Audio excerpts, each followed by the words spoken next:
Muy buenos días, queridas hermanas que están de manera presencial y también a los que van a ver la clase luego. Es un gusto poder compartir una clase más y también reflexionar en la palabra de Dios y en esta hermosa materia. Gracias a Dios ya hemos avanzado. Y bueno, para comenzar, vamos a pedirle a nuestro Dios que pueda estar guiando este tiempo, que pueda también permitir que lo que podamos reflexionar pueda ser de bendición para nuestras vidas, lo podamos entender y también llevar a la práctica. Así que algún voluntario o voluntaria que pueda abrir su micrófono y pueda estar teniendo un tiempo de oración.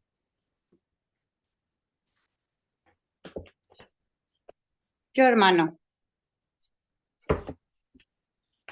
Gracias.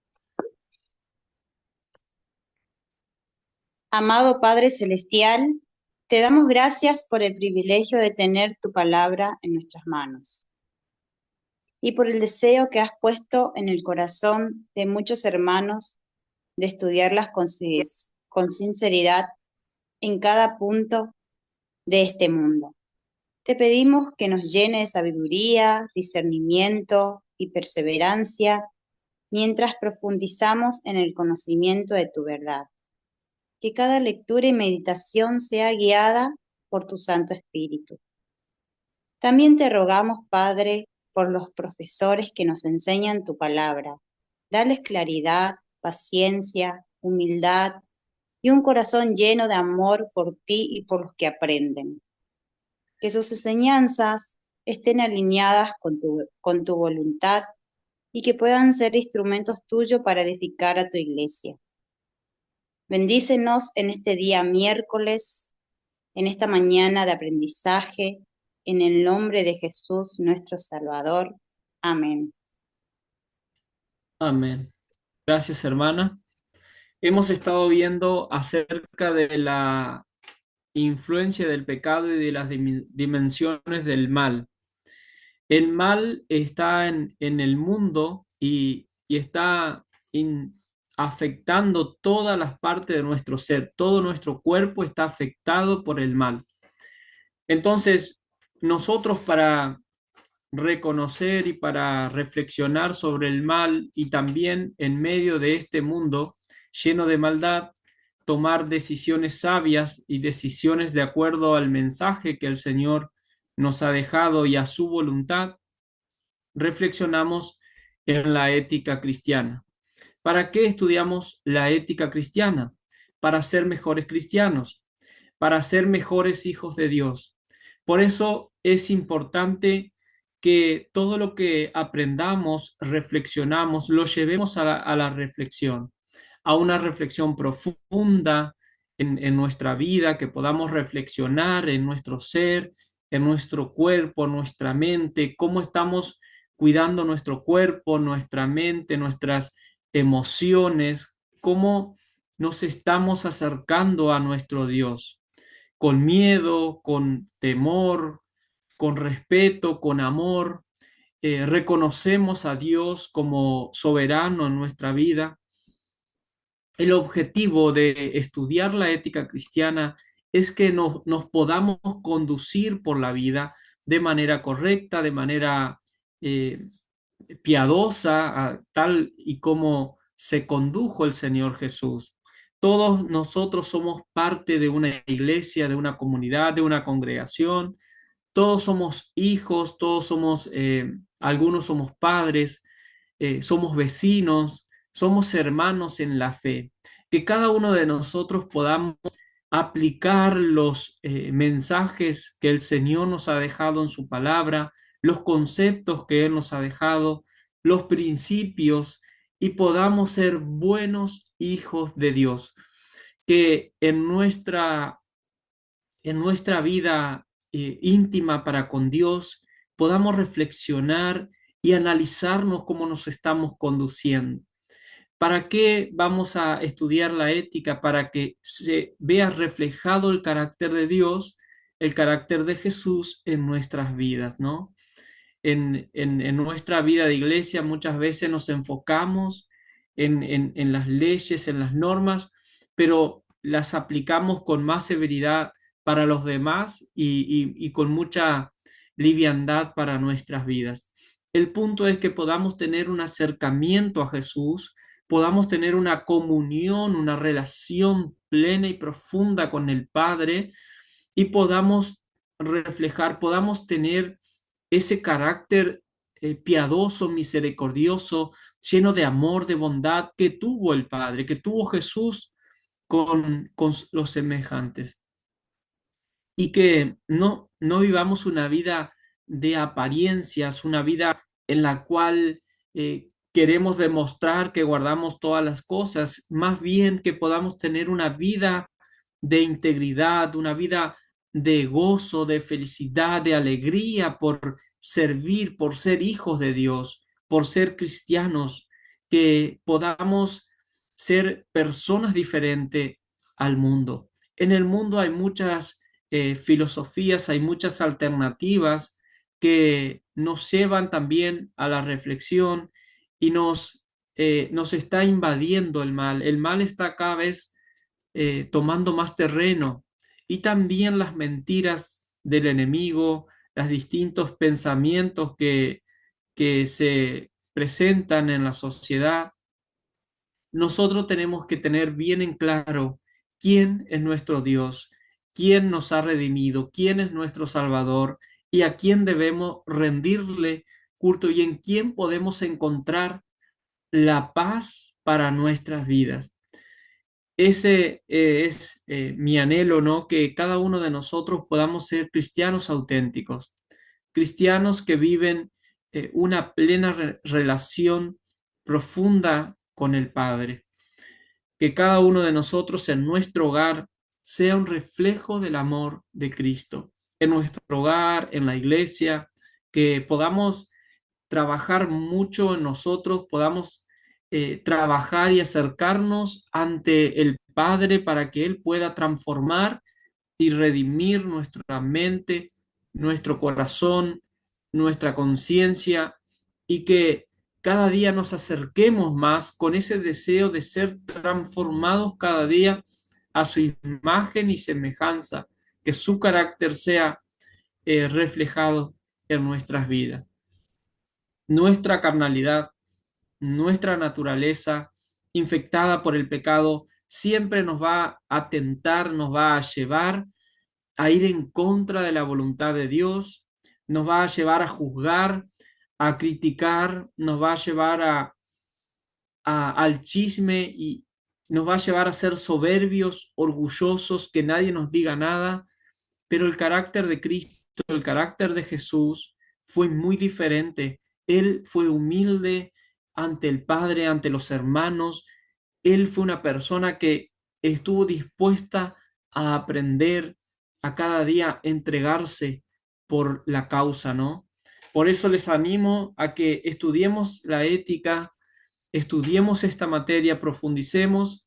En estos días le voy a compartir 2 libros para que podamos seguir creciendo, no en conocimiento, sino en carácter, en personalidad, en ser mejores hijos de Dios. Dicen que la información o el conocimiento es simplemente información, pero el aprender es experiencia.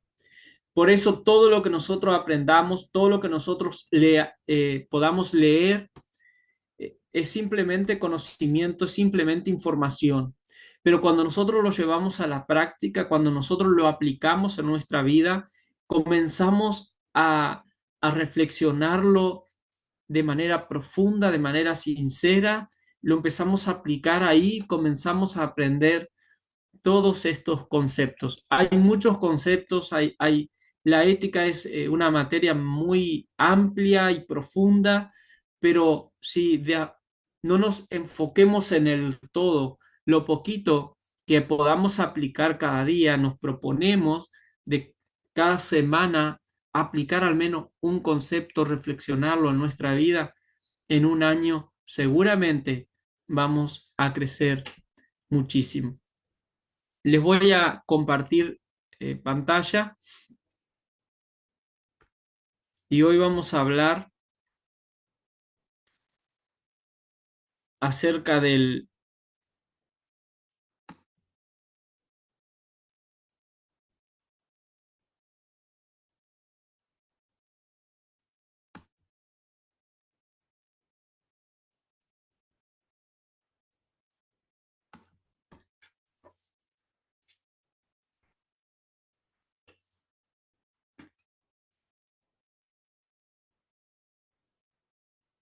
Hoy estamos en que la tecnología no nos responde. Bueno, vamos a tener paciencia. Hoy vamos a reflexionar en las influencias del pecado y también en el estado de redención.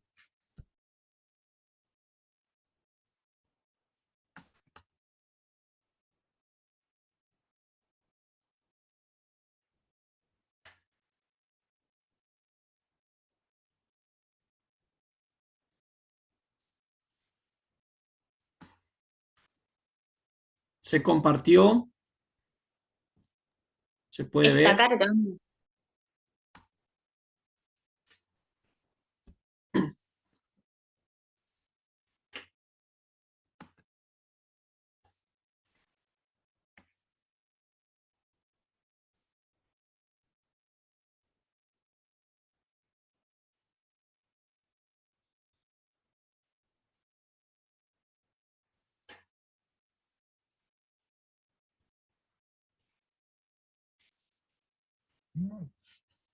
Ahí estamos.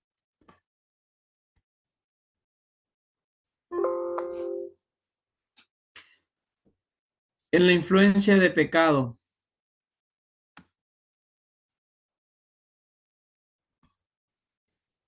La influencia del pecado. La influencia del pecado en cuanto al fin o ideal verdadero del hombre. ¿Qué es un ideal? ¿Qué es un fin? Un ideal es algo que el ser humano quiere alcanzar, es aquello que se quiere alcanzar, ¿no? Es una meta, es un objetivo, es por lo cual luchamos cada día para alcanzar ese fin o ese ideal.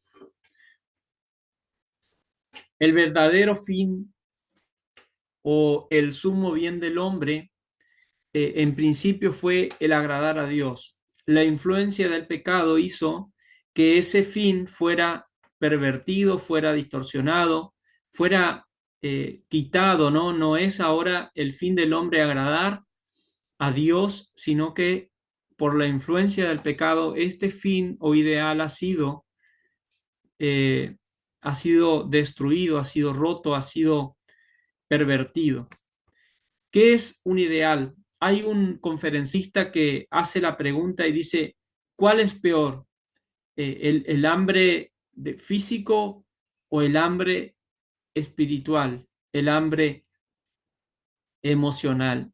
Y ahí hace como una comparación, ¿no?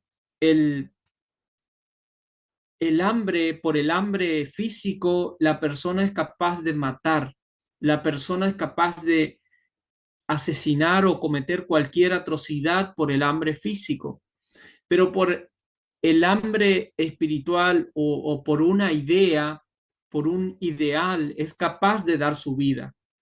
Si nosotros nos ponemos a analizar las personas que han marcado diferencia o han marcado la historia con sus vidas, podemos ver que han estado dispuestos a entregar su vida por esa idea, por ese ideal que ellos han tenido.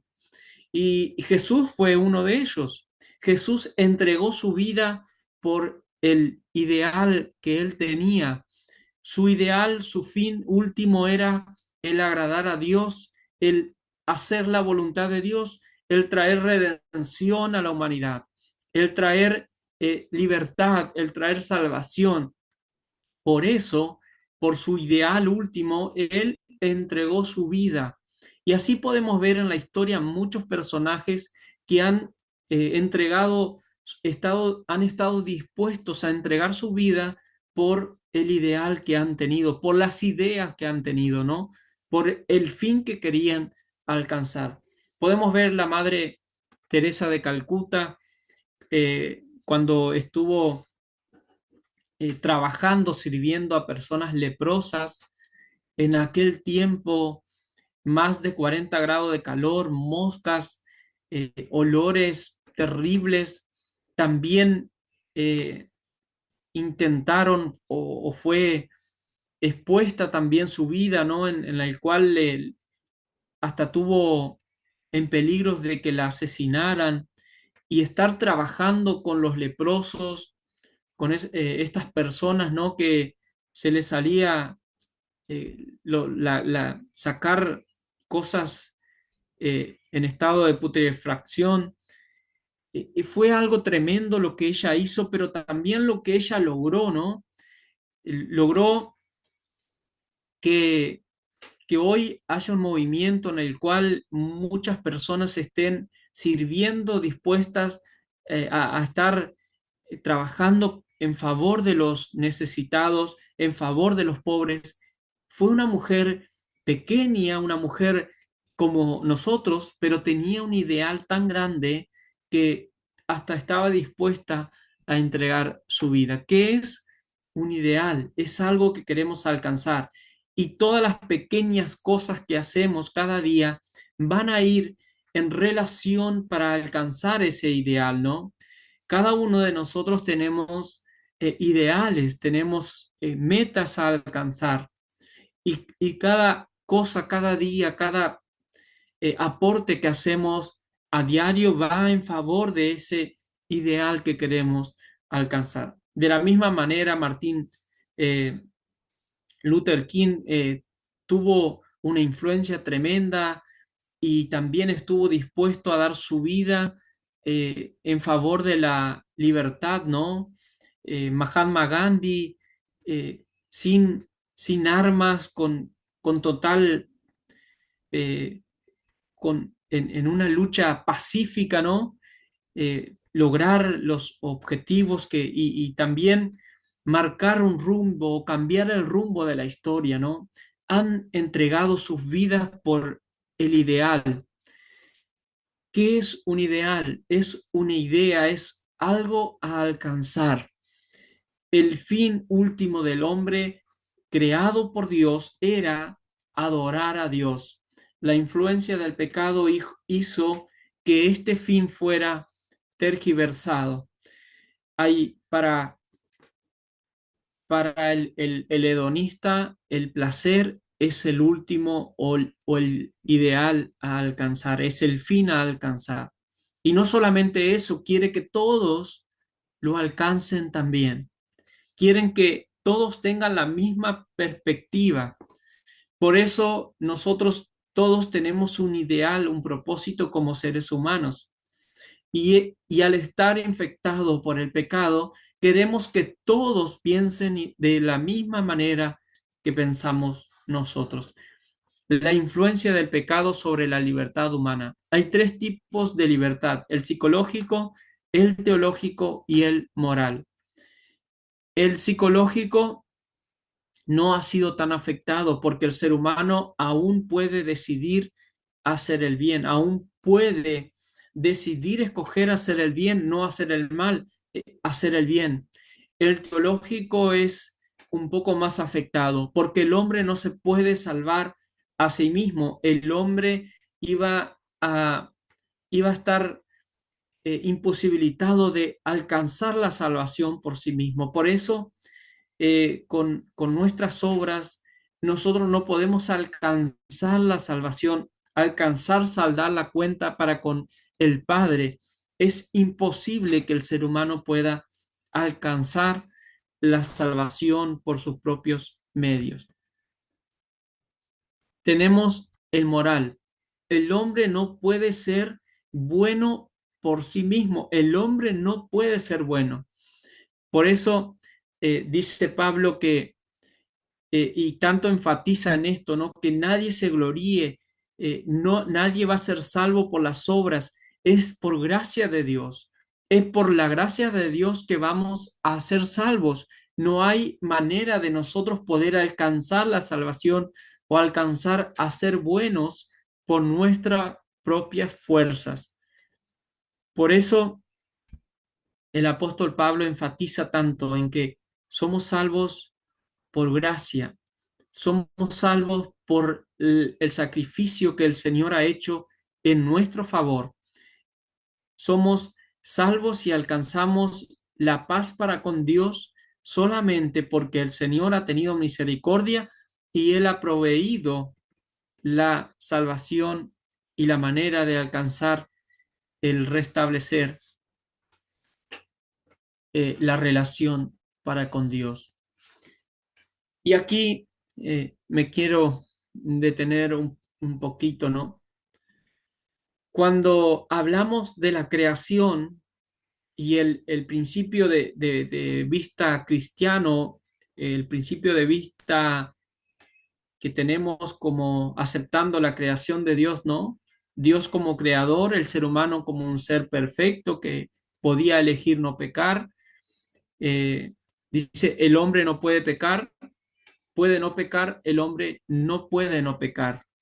En principio de la creación, el ser humano podía no pecar porque estaba perfecto y estaba con esa libertad de poder no pecar, ¿no? Pero el ser humano pecó. Y si aceptamos los distintos puntos de vista o postulados que hemos estado viendo, de que el mal es a causa del entorno, a causa de que ignoramos muchas cosas, a causa de que no hemos alcanzado el pleno conocimiento o que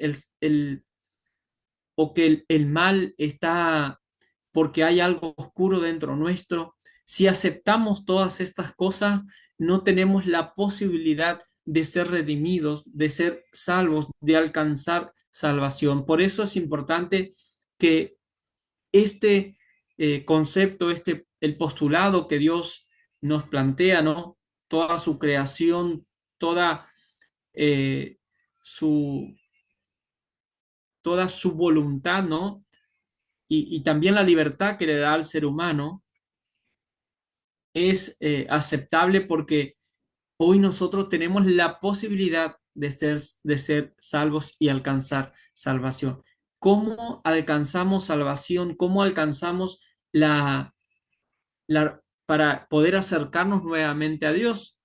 Por medio de Cristo Jesús. Solamente Dios podía proveer el rescate, podía proveer la restauración de esa relación que se había roto.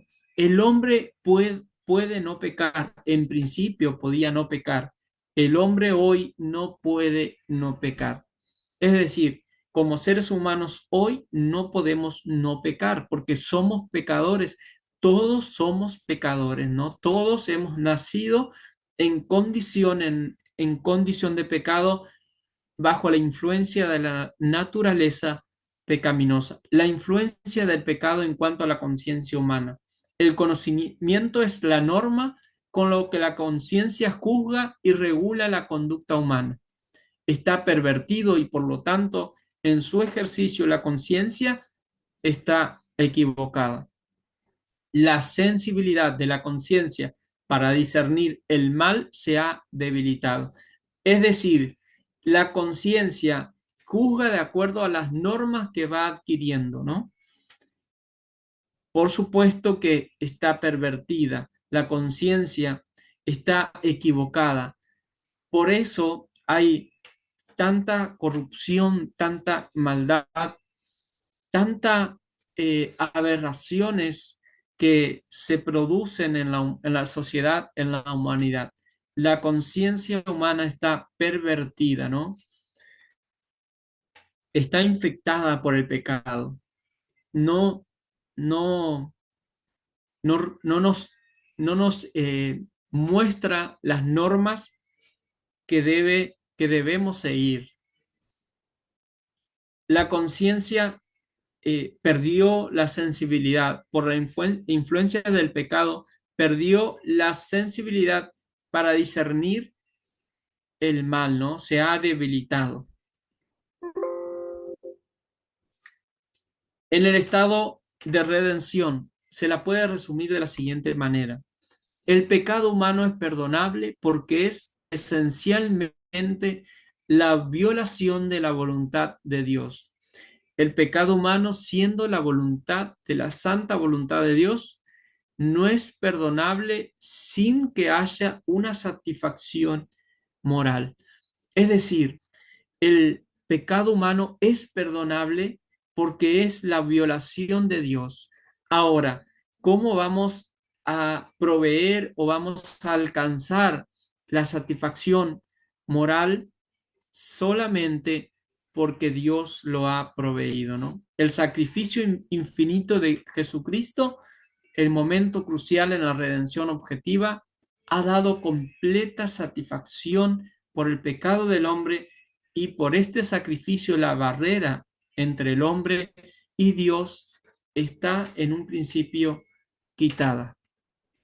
Es decir, el ser humano cayó en pecado y estamos todos bajo el estado y la influencia del pecado. Nuestra conciencia, nuestra mente está influenciada por el pecado, pero tenemos la posibilidad de redención por el sacrificio infinito que el Señor Jesucristo ha hecho en nuestro favor.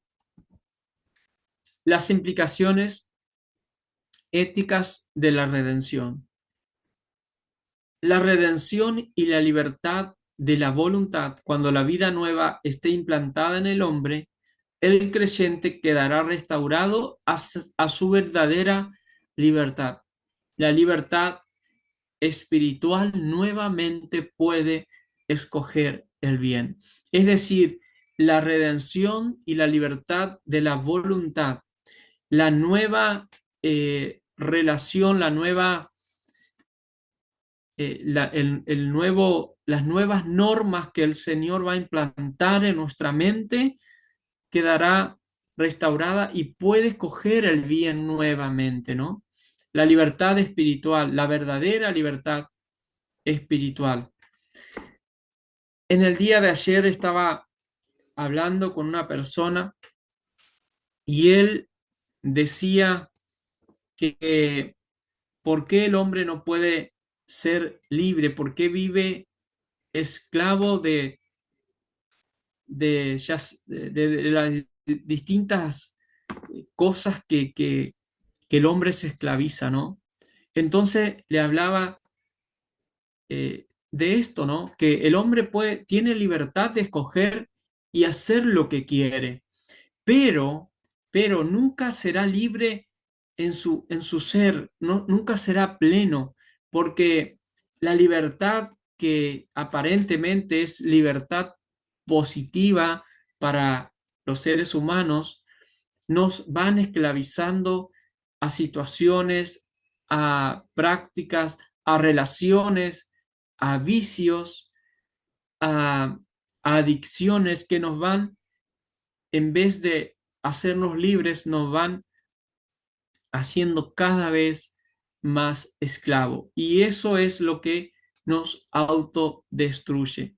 La libertad verdadera es la que Cristo le da al hombre, que pueda ser libre de todas las situaciones externas, ¿no?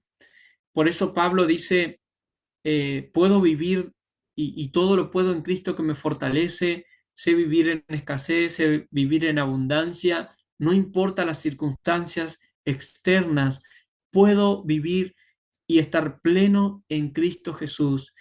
Eso es importantísimo que nosotros lo podamos practicar en nuestra vida y lo podamos llevar a la práctica y que podamos alcanzar esa libertad, esa plenitud y que podamos escoger el bien, no por fuerzas externas, por quedar bien, sino que nuestro ser, nuestro sea un hábito escoger el bien. Para nosotros poder vivir en libertad espiritual, poder vivir en esta libertad verdadera, necesitamos hacer que nuestra vida sea un hábito, hacer de escoger el bien un hábito en nuestra vida. Nosotros escogemos el bien porque ya lo hemos premeditado, ya lo hemos analizado y hemos decidido hacer el bien. Hemos decidido vivir libres espiritualmente. La regeneración y el verdadero fin del hombre, su ideal, el hombre regenerado, tiene una nueva perspectiva hacia toda la vida. Ha redescubierto el verdadero fin del hombre de toda su existencia. Su ideal es el verdadero, el original, el teocéntrico, el ideal de glorificar a Dios. El hombre regenerado tendrá como fin, como ideal, el glorificar a Dios. Será adorador de un solo Dios, del Dios verdadero, estará eh, dispuesto y con la facultad y la posibilidad de agradar a Dios. La regeneración y la conciencia. El hombre, a pesar de su pecado, no había perdido su conciencia, pero su concepto de la norma, de acuerdo con la cual una conciencia rinde juicio, está torcido. Además, es muy poco sensible al pecado y está cubierta con una gruesa capa de callos, pero ahora, en el proceso de la santificación, que comienza con la regeneración. Recuerdan que dice Pablo, la conciencia, tienen cauterizada la conciencia, se han formado callos en su conciencia, pero ahora en el proceso de la santificación, en el estado de redención, podemos regenerar nuestra conciencia. Es decir, el hombre a pesar de su pecado no había perdido la conciencia, por eso el apóstol Pablo habla en Romanos de que el hombre igual, el Señor le ha puesto en sus corazones la, la ley, la ley de Dios la ha puesto en sus corazones, ¿no?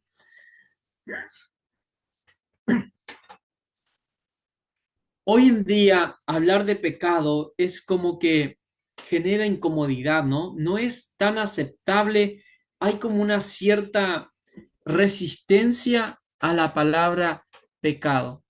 Pero fíjense, en la antigüedad ofrecían sacrificios, sacrificaban sus hijos al Dios, a los distintos dioses, ¿no?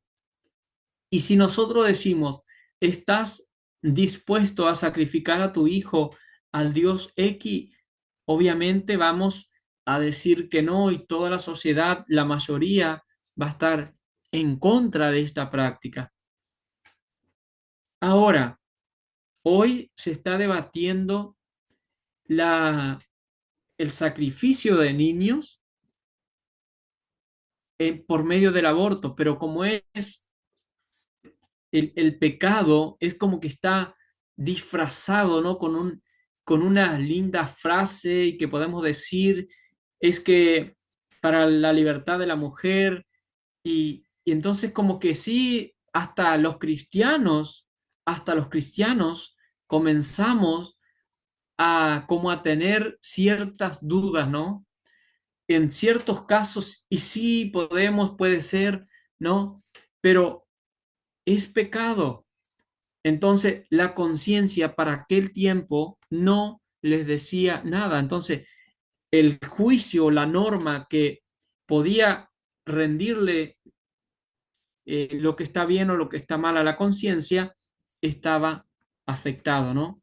Y hoy día sigue siendo afectada. Pero cuando comienza el proceso de la santificación, nuestra conciencia comienza un proceso de regeneración. Por eso dice Pablo, cuando la ley me alumbró, cuando me encontré con la ley, dice, me di cuenta de que lo que era pecado, ¿no? Cuando el apóstol Pablo dice en Romanos capítulo 7, cuando me encontré con la ley me hizo ver lo que era pecado, ¿no? La palabra de Dios, su Espíritu Santo, el proceso de santificación nos va acercando al ideal de Dios, que es glorificar su nombre, glorificarle a Él, y nos va alumbrando, nos va transformando poco a poco. Por eso es un proceso, ¿no?, que durará toda la vida. Cuando me acerqué a la iglesia, cuando me acerqué a la palabra de Dios, muchas cosas, es como que se me cayó un velo delante de mis ojos y pude ver mucho más allá de la realidad o de la esfera terrenal, de la esfera física. Pude ver muchas cosas que estaba haciendo mal, que tenía que mejorar, que tenía que cambiar, pero no he alcanzado la plenitud. Cada día sigo encontrando en la palabra de Dios, en distintas situaciones, sigo encontrando que estoy haciendo mal, que tengo que cambiar, que tengo que mejorar. Esto es un proceso que dura toda la vida, pero cuando nos acercamos a Dios, Dios en su palabra y a través de su Espíritu Santo nos renueva la conciencia, ¿no? Las normas que nos dicen que la conciencia, lo que la conciencia nos dice que está bien, las normas de Dios nos dicen que están mal. La conciencia del creyente está a una doble influencia. Primero, su conciencia de la verdadera norma, de la norma de lo correcto y de lo que está restaurado. Perdón, de lo que está equivocado está restaurado.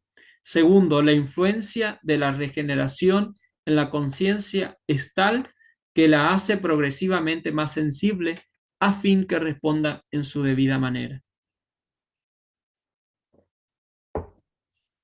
Es decir, hoy la conciencia sigue teniendo una doble influencia, sigue teniendo como dos fuerzas, ¿no?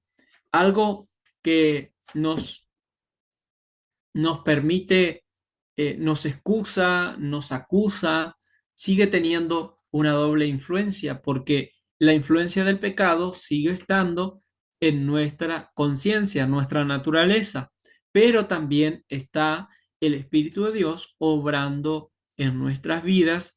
La palabra de Dios, que es viva y eficaz, se vivifica a través del Espíritu Santo y nos va también recordando, nos va mostrando las normas, las verdaderas normas que debemos seguir, que debemos adaptar en nuestras vidas.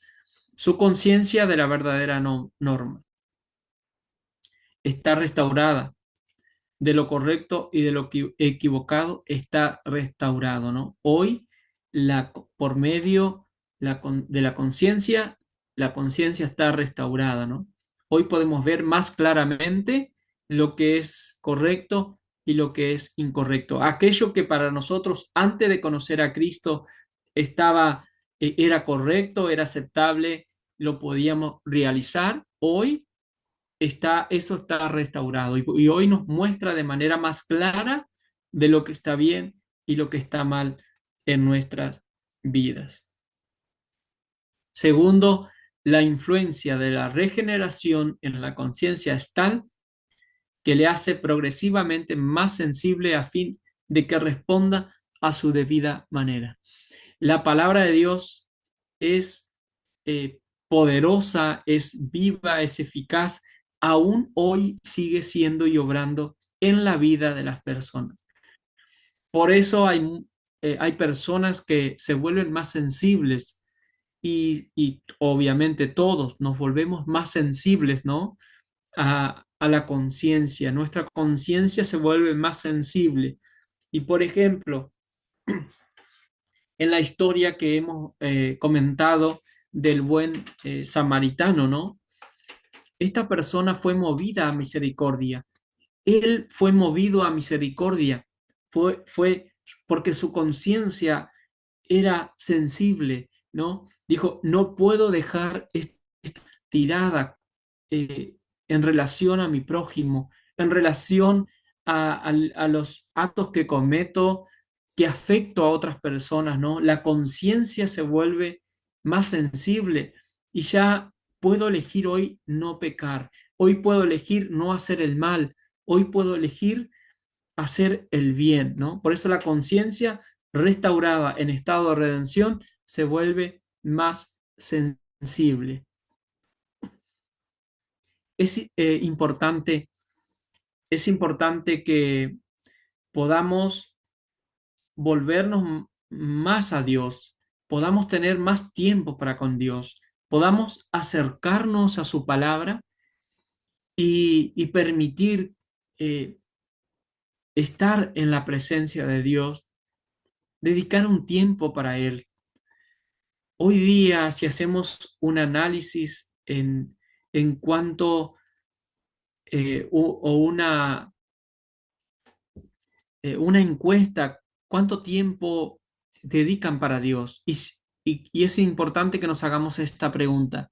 ¿Cuánto tiempo dedicas para Dios por día? Y vamos a decir, si hacemos una encuesta nos vamos a sorprender, porque de manera sutil lo he hecho, ¿no? Hermana Cintia, ¿querías comentar? Quiero que defina la palabra redención. Es solamente para recapitular, para que yo pueda entender si es a lo que yo pienso. Ser redimido es como sinónimo de ser rescatado, ¿no? De ser liberado. El pueblo de Dios en la esclavitud de Egipto fue redimido, fue sacado de una esclavitud, ¿no? De una jaula que estaba encerrado, pudo ser redimido, pudo ser rescatado, pudo ser liberado, ¿no? Entonces, la conciencia está influenciada, está esclava, siendo esclava del pecado y no puede ver más allá de lo que ve, ¿no? Pero cuando es redimida por el Espíritu de Dios, por el poder del Espíritu Santo, se abre como una puerta, ¿no? Como al menos en lo personal lo viví así. Es como que se te cae un velo de acá adelante y comenzás a ver algo mucho más amplio, en otra dimensión, ¿no? Lo que veía hoy, no veía más allá de mis narices, perdón la expresión, cuando mi conciencia es redimida por el Espíritu de Dios, comienzo a ver mucho más allá de lo que veía antes, ¿no? En el estado de pecado, mi conciencia, mi mente estaba siendo esclava, estaba limitada, estaba como encapsulada. Cuando fue redimida, pudo ver mucho más allá, ¿no? No sé si respondí la pregunta. Gracias, hermana Cintia. Estábamos, y dije la palabra sutil, perdón, no fue mi intención. He hecho preguntas, ¿cuánto tiempo dedicas para Dios? Y a veces la respuesta te sorprende,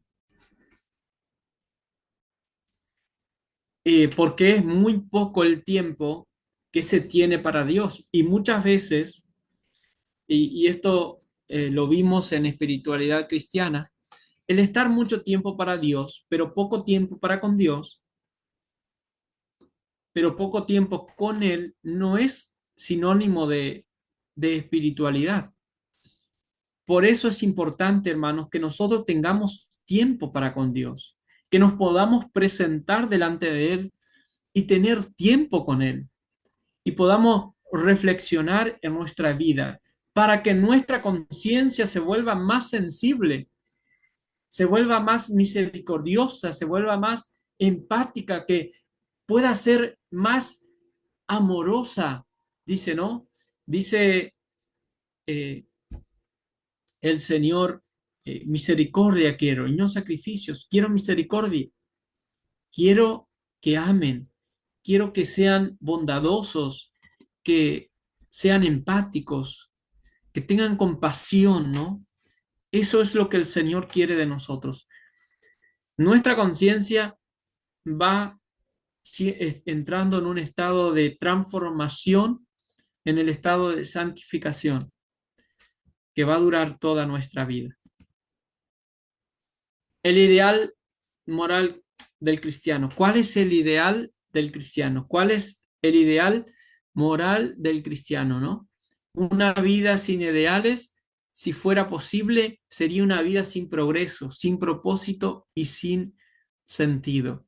El vivir por los ideales es lo que distingue a la vida humana de otras formas de vida.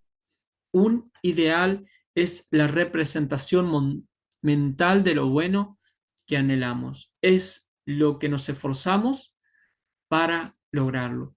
Un ideal, como lo mencioné antes, es algo por lo que nos esforzamos, por lo que luchamos, por lo que dedicamos nuestras vidas, ¿no?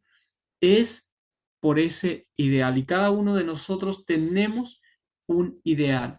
Pero como cristianos tenemos un ideal que es el adorar a Dios, ¿no?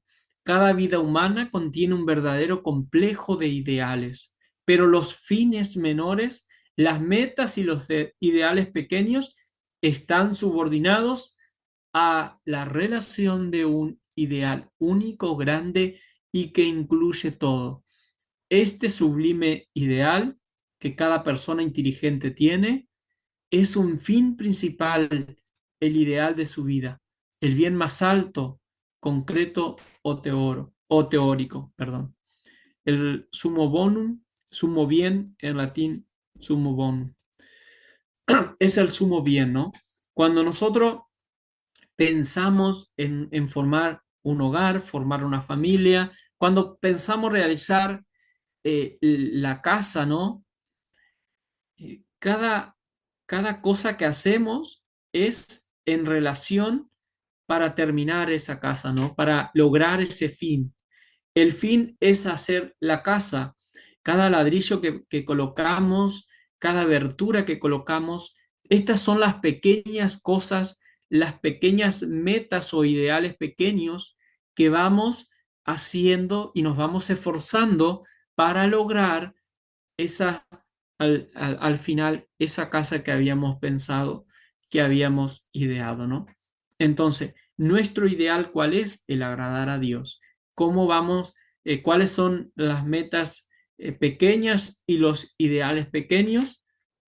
Ir trabajando cada día en nosotros, ir haciendo actos de bondad, de caridad, de servir a Dios en la iglesia, ya sea en las distintas áreas, aunque sea, hermanos y hermanas, aunque sea mm, que tú creas que no tienes ningún don, a veces limpiar los bancos, limpiar el baño, hacer la limpieza, cortar el pasto, cambiar el agua en el púlpito, ya es un servicio, ¿no?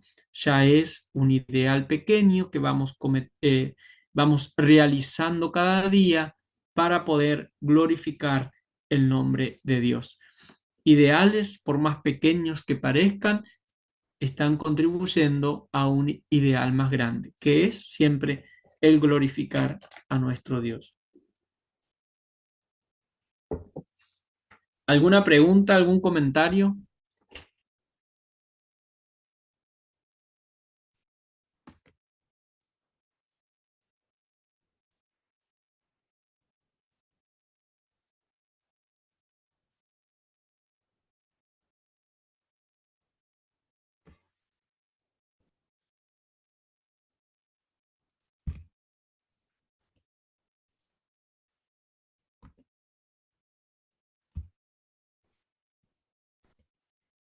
La relevancia del sumo bien.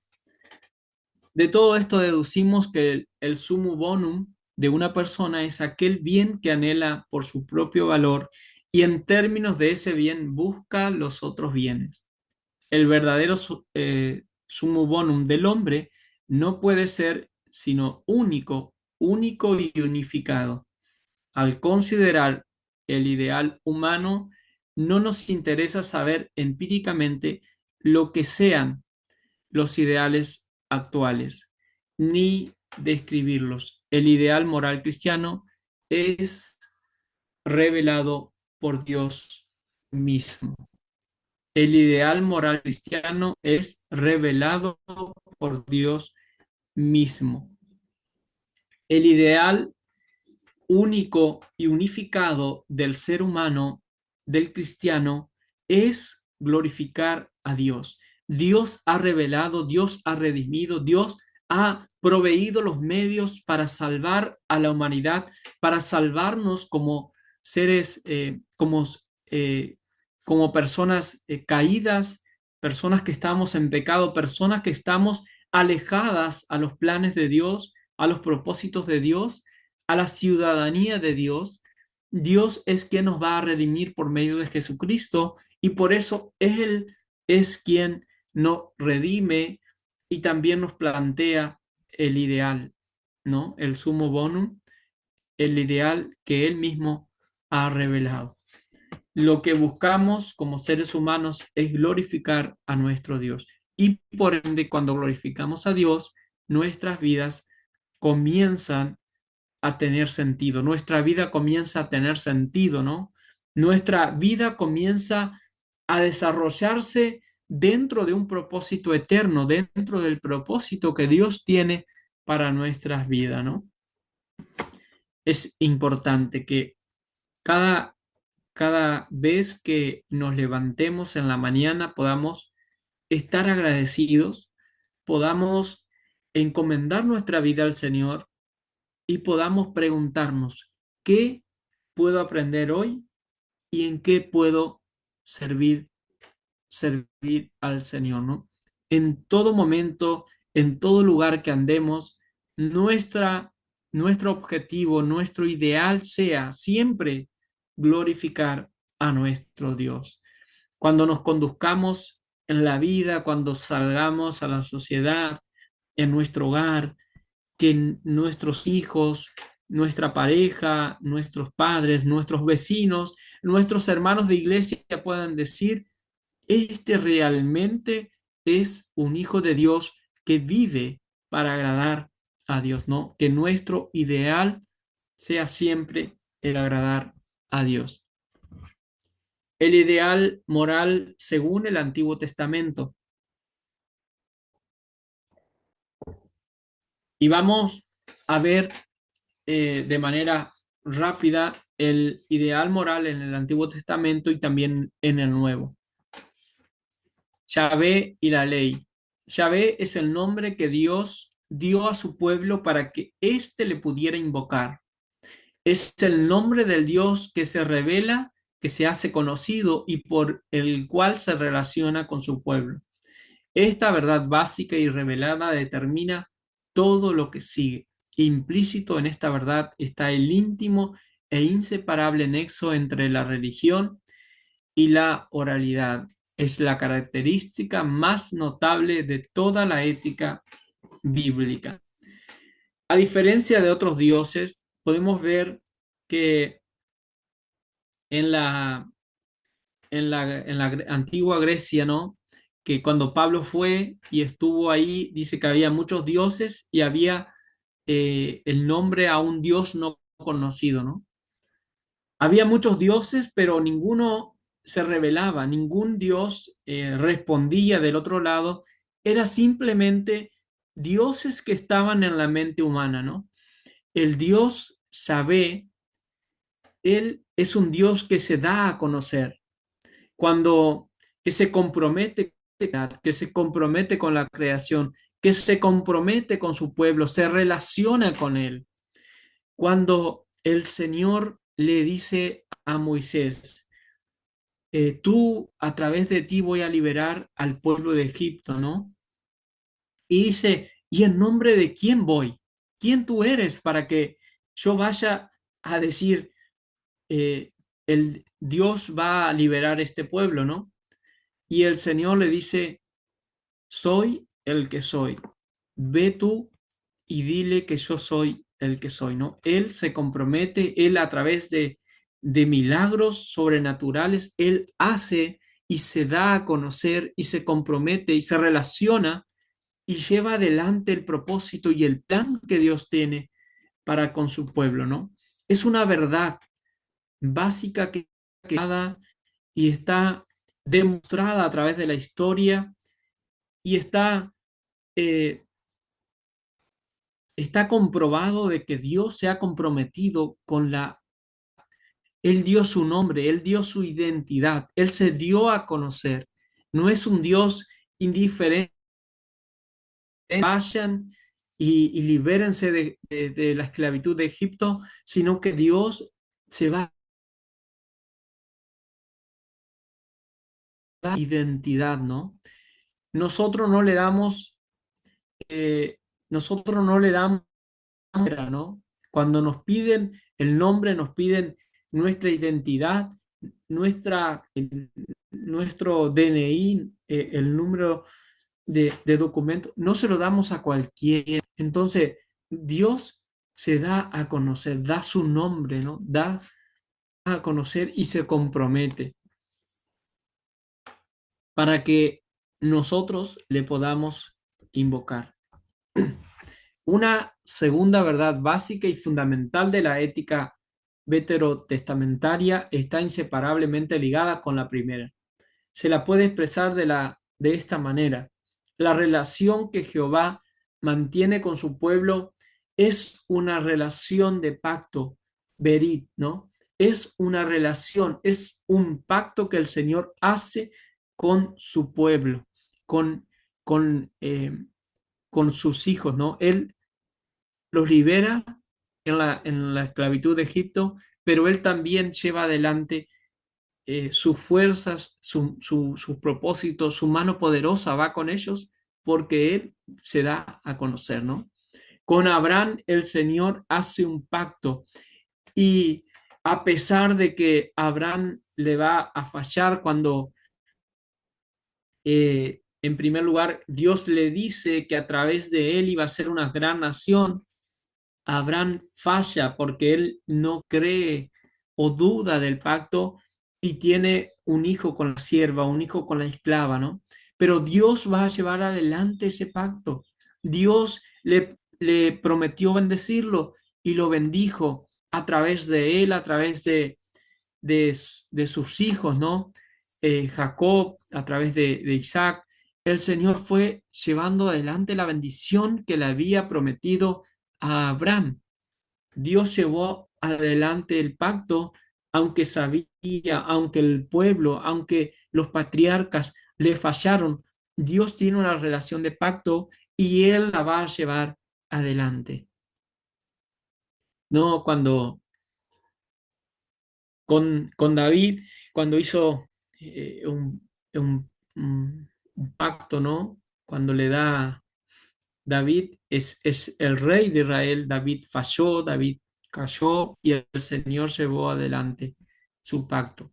Con Jesús el pueblo eh, lo rechazó, pero Dios llevó adelante su pacto porque Él es fiel, ¿no? Como dice el apóstol Pablo en segunda de Timoteo, capítulo 2, verso 13, dice: si somos infieles, Él sigue siendo fiel, ya que no puede negarse a sí mismo. La humanidad, el pueblo de Dios, le falló, pero Él llevó adelante su pacto, ¿no? Porque Él es fiel, porque Él ha hecho un pacto y lo va a cumplir.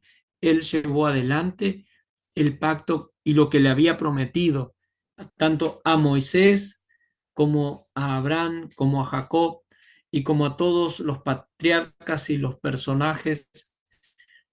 Dios llevó adelante su pacto, ¿no? Y tan claramente lo demuestra en la metáfora de la mujer infiel, ¿no? Que hace en Oseas y le dice al profeta: ella se va a ir con otra persona, va a tener un hijo con otra persona y tú le tienes que perdonar, la tienes que rescatar nuevamente, una y otra vez. Este es eh, la metáfora que describe perfectamente el carácter de Dios. Dios a pesar de que el pueblo y los patriarcas le fallaron, Dios llevó adelante su pacto. Una tercera verdad básica y fundamental de la ética veterotestamentaria y que es inseparable de las dos que precedieron, se puede formular así: la Torá, la ley de Jehová.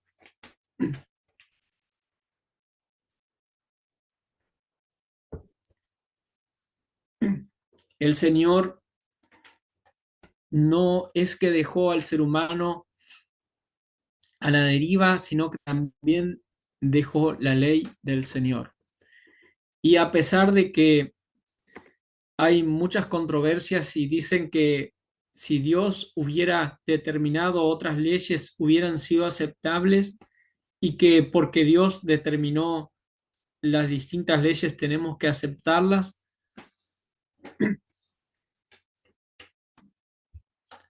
el Señor, en su infinito amor, misericordia y bondad, se comprometió con la humanidad, con el ser humano, y también nos transmitió su ley, su palabra. La Torá es aquello que nos va a guiar, ¿no? Nos va a guiar en nuestra vida, en nuestro diario vivir.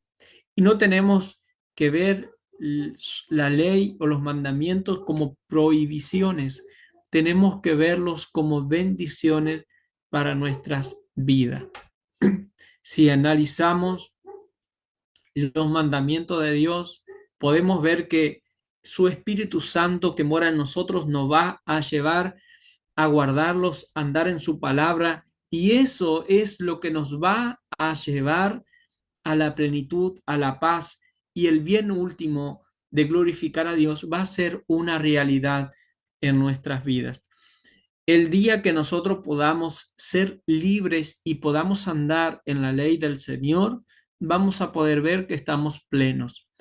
Qué bueno es poder andar en sus caminos. Su palabra no es para prohibirnos cosas, sino que es para guardarnos del mal, para ayudarnos a andar en el bien. Por eso,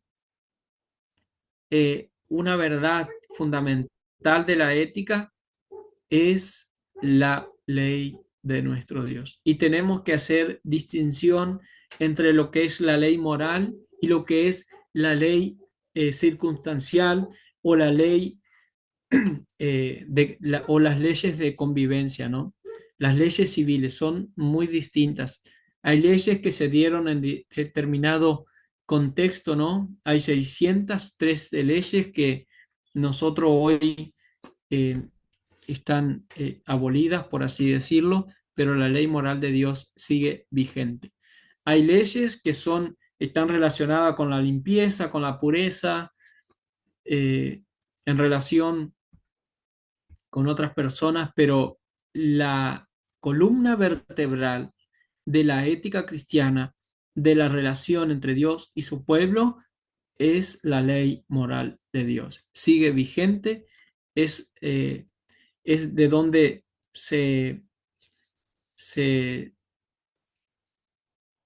es de donde se desarrollan todas las demás leyes y los demás valores, ¿no?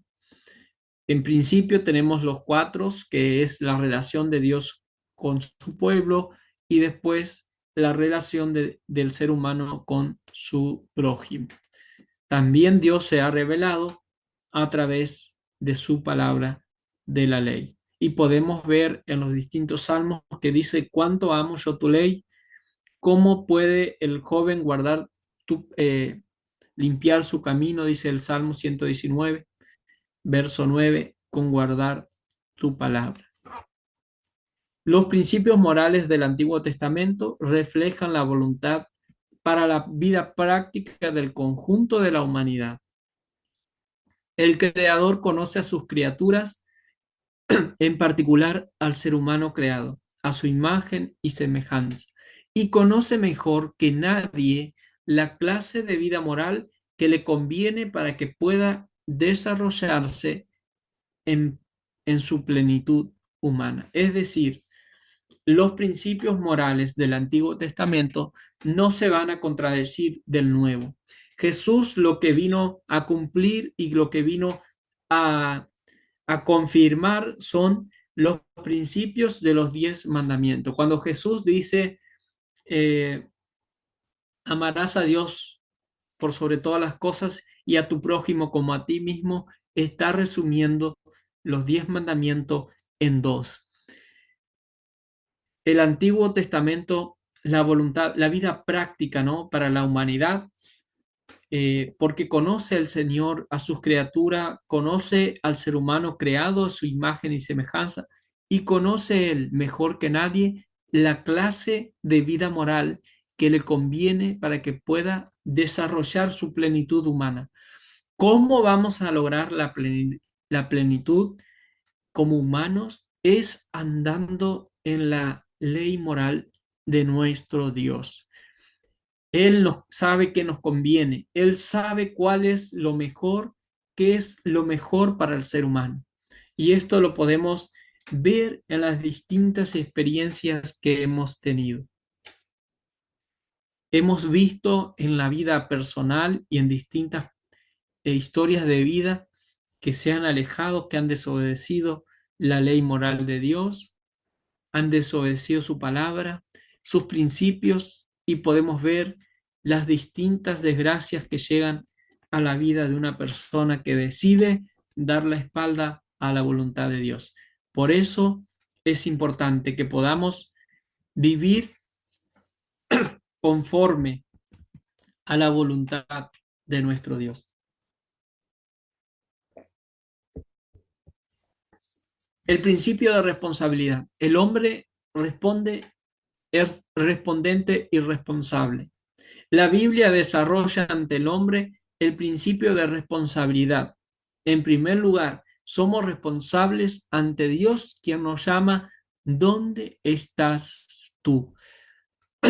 Recordamos cuando Adán y Eva cayeron, se escondieron, tuvieron vergüenza. Su conciencia fue expuesta, ¿no? Su corazón, su cuerpo fue expuesto y comenzaron a ver el mal, ¿no?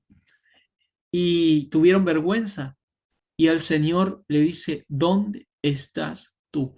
Es una pregunta retórica que el Señor hace, ¿no? Él sabía dónde el ser humano estaba, pero le hace responsable para con él. Hoy día sigue la misma pregunta en nuestros corazones. Todo ser humano está buscando la plenitud, está buscando llenar ese vacío en su corazón, porque hay una voz que le está diciendo, que le está reclamando, que le dice, ¿dónde estás? ¿No? ¿Dónde estás tú? Sigue diciendo, sigue preguntando, esa responsabilidad aún sigue vigente.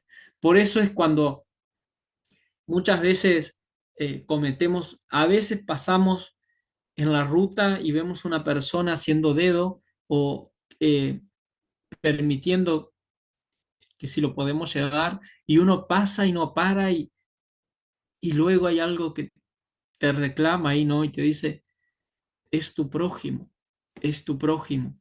Entonces, la pregunta esta que el Señor le hace a Adán, ¿dónde estás tú? Esa sigue vigente. Tenemos una responsabilidad para con Dios. Por eso, para llenar ese vacío y vivir en plenitud, tenemos que volvernos a Él.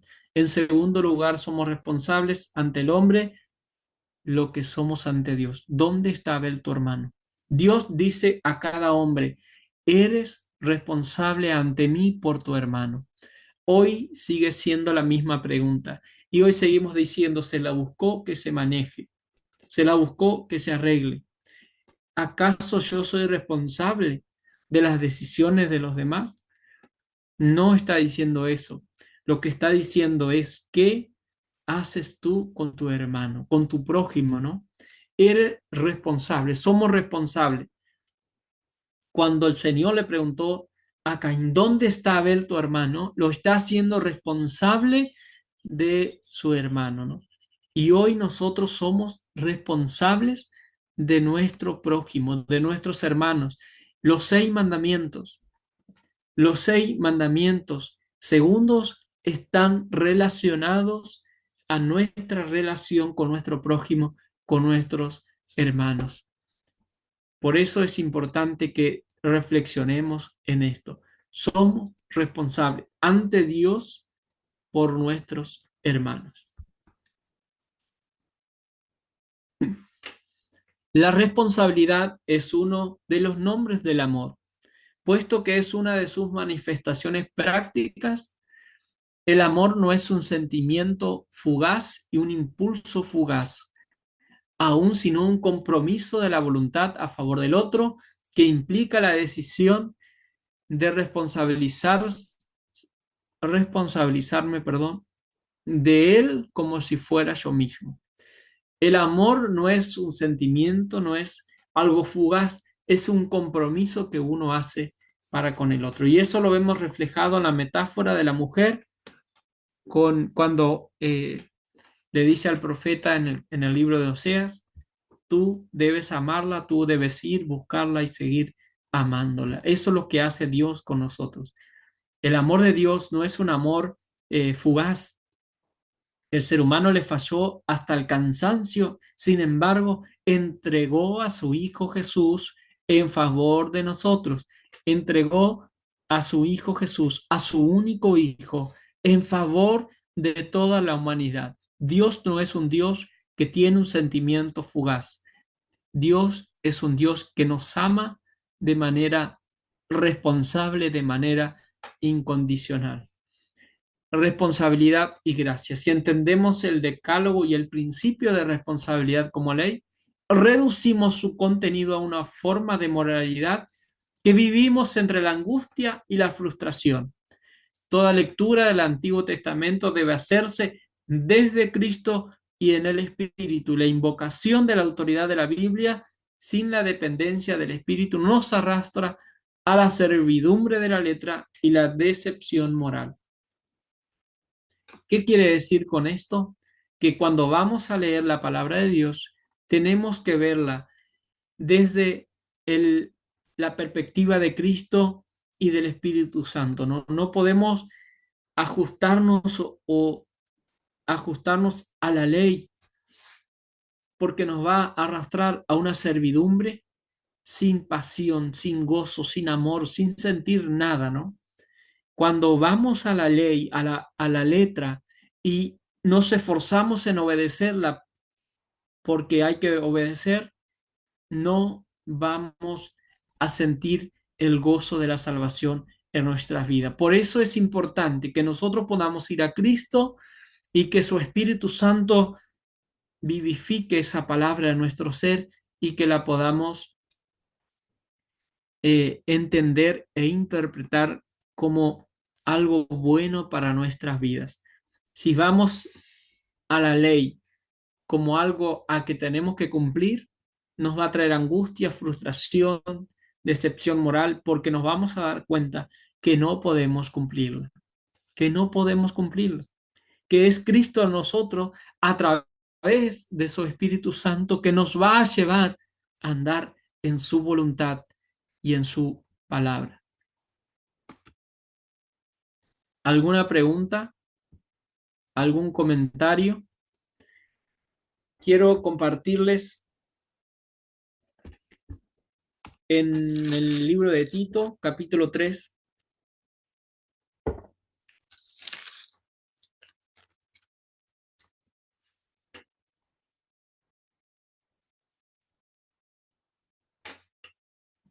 Y vamos a leer desde el capítulo 3 hasta el capítulo 7. Dice, en otro tiempo, el libro de Tito, capítulo 3, verso 3 al 7. Dice así, en otro tiempo también nosotros éramos necios y desobedientes. Estábamos descarriados y éramos esclavos de todo género de pasiones y placeres. Vivíamos en la malicia y en la envidia. Éramos detestables y nos odiábamos unos a otros. Pero cuando se manifestaron la bondad y el amor de Dios, nuestro Salvador, Él nos salvó no por nuestras propias obras de justicia, sino por su misericordia. Dice, nos salvó mediante el lavamiento de la regeneración y la renovación por el Espíritu Santo. ¿Vieron? El lavamiento de la regeneración y la renovación por el Espíritu Santo, el cual derramado abundantemente sobre nosotros por medio de Jesucristo nuestro Salvador, así lo hizo para que, justificados por su gracia, llegaremos, perdón, llegáramos a ser herederos que abrigan la esperanza de recibir la vida eterna. Por la regeneración, por el lavamiento, por la renovación del Espíritu Santo en nuestros corazones, renovó todo nuestro ser. Todo nuestro ser nos dio salvación, nos dio libertad, nos dio plenitud y nos da la facultad de nosotros poder ir a Él confiadamente y permitir que Él pueda seguir transformando nuestro ser por medio de Jesucristo, ¿no? Dice, derramó abundantemente sobre nosotros. No es que nos dio de su espíritu y nos dio una parte, derramó abundantemente sobre nosotros su Espíritu Santo, ¿no? Para que así podamos abrigar la esperanza de vida eterna y así, justificados por su gracia, podamos alcanzar la plenitud. Por eso es importante que nosotros podamos ir cada día a Dios, con todos nuestros pesares, con todas nuestras heridas, con todo nuestro ser, con todo nuestro carácter deformado, y podamos decirle al Señor, tengo un carácter iracundo, me enojo fácil, tengo una autoestima dañado, todo me afecta, tengo heridas que están escondidas, están guardadas y, y no me dejan vivir en libertad y en plenitud.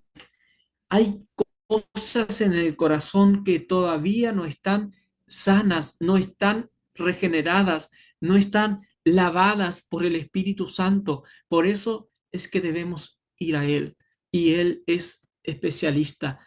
No hay nada que sea más eficaz que el Espíritu de Dios en nuestros corazones. Él es quien nos da plenitud, nos da esperanza, sana nuestras heridas y también nos justifica ante Dios y nos da salvación. Así que en esta clase hemos visto las influencias del pecado en nuestra mente, en nuestro ser, pero también hemos visto en el estado de redención, ¿no? Cuando nuestro ser es redimido, alcanza otra dimensión. Por eso les animo a que cada día podamos andar en el estado de redención, podamos permitir que el Señor cada día redima nuestro ser, todo nuestro ser, nuestro cuerpo, nuestro espíritu, nuestro alma, y que todo pueda ser regenerado y podamos ser transformados conforme a su carácter y a su semejanza. Si no hay algún comentario, vamos a tener un tiempo de oración. ¿Oramos?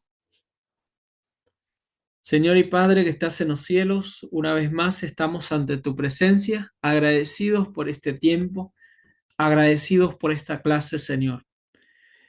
En esta mañana, Padre Santo, tú conoces nuestros corazones y conoces también que la influencia del pecado a veces nos afecta, Señor. Hay muchas situaciones que aún no han sido regeneradas y no han sido transformadas por el poder de tu presencia, Señor, a través del Espíritu Santo. En esta mañana quiero pedirte, Señor, que transformes nuestro ser, que cada uno de nosotros podamos abrir nuestro corazón a ti, nuestra mente, y tú, Señor, puedas tener misericordia de nosotros y ayudarnos a superar cada situación, cada, cada herida que está en nuestro ser, que nos está se nos está haciendo un obstáculo para seguir avanzando, para seguir creciendo, para seguir amoldándonos a tu imagen, a tu carácter y que tu amor sea reflejado en nuestras vidas. Señor, necesitamos que tú transformes y regeneres nuestro ser cada día, para así cada día seguir asemejándonos al amor que tú tienes en favor de nosotros. Padre Santo, dejamos este tiempo en tus manos, en el nombre de Jesús. Amén. El Señor les bendiga, tengan un excelente fin de semana y nos vemos el lunes, Dios mediante. Chao, chao.